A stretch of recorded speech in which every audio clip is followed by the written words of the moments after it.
Wah, enak juga nih men bro, besok beli lagi ya? Iya bro, udah enak, murah lagi. Ya udah habis.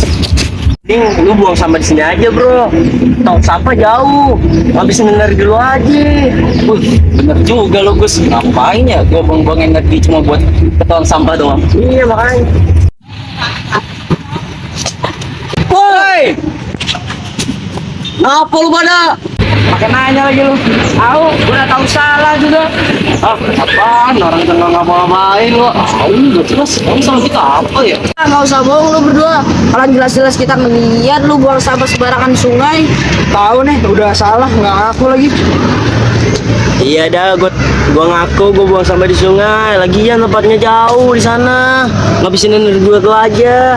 Lagian juga banyak kok yang buang sampah di sungai. Mus, kamu ngaku lu? Iya deh, gua ngaku. Lagian yang dibilangin Agus bener kok. Banyak tuh orang yang buang sampah di sungai. Lagian tempat sampahnya jauh. Kalian tahu nggak dampaknya buang sampah sembarangan di sungai? Lupa. Terus. Ya, pantes. Ada. Ya dampaknya bisa banjir, bau nggak enak, penyakit, dan banyak lah pokoknya. Oh, gitu ya. Terus kalau misalkan banjir beneran terjadi, kita harus ngapain? Ya, ada 10 langkah-langkah yang bisa kita lakukan saat bencana banjir terjadi. Pertama-tama, tetap tenang dan waspada dan jangan panik. Panik hanya akan memperburuk situasi dan menghambat pengambilan keputusan. Yang kedua, pantau informasi dan peringatan, dengarkan radio, ikuti berita, atau pantau aplikasi informasi bencana untuk mendapat update terbaru mengenai kondisi banjir. Yang ketiga, matikan aliran listrik dan gas jika air sudah mulai masuk ke dalam rumah. Segera matikan listrik dan gas untuk menghindari resiko kebakaran atau sengatan listrik. Yang keempat, siapkan tas darurat. Bawa tas darurat yang berisi dokumen penting, pakaian, obat-obatan, makanan siap saji, air minum, dan alat komunikasi. Yang kelima, evakuasi ke tempat yang lebih tinggi. Jika air terus naik, segera cari tempat yang lebih tinggi seperti lantai atas rumah atau gedung terdekat. Jangan menunggu air semakin tinggi sebelum memutuskan untuk mengevakuasi. Yang keenam, hindari arus deras. Jangan memaksakan berjalan atau berkendara melalui genangan air yang dalam dan deras. Arus air bisa sangat kuat dan membahayakan. Yang ketujuh, lindungi diri dari air banjir. Hindari kontak langsung dengan air banjir karena bisa mengundang kuman, bahan kimia, atau benda tajam yang berbahaya. Kelapan, jika terjebak di dalam rumah dan jika tidak bisa keluar, cari tempat yang aman di dalam rumah. Gunakan alat komunikasi untuk memberitahu lokasi Anda. 9. Bantu dan saling mendukung. Bantu anggota keluarga dan tetangga yang memerlukan bantuan, terutama mereka yang rentan seperti lansia, anak-anak, atau orang dengan disabilitas. Yang ke-10, ikuti instruksi dari petugas. Patuhi arahan dan instruksi dari petugas penyelamat atau relawan yang berwenang.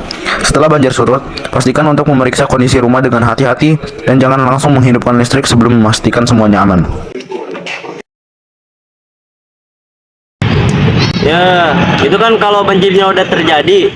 Kalau belum terjadi, emang ada persiapannya? Ya ada lah Gus, pakai nanya lagi lu. Kan gua gak tahu. Emang ada apa aja persiapannya? Ya bisa dibilang sih, tadi berapa ya? Bukan 7 ya?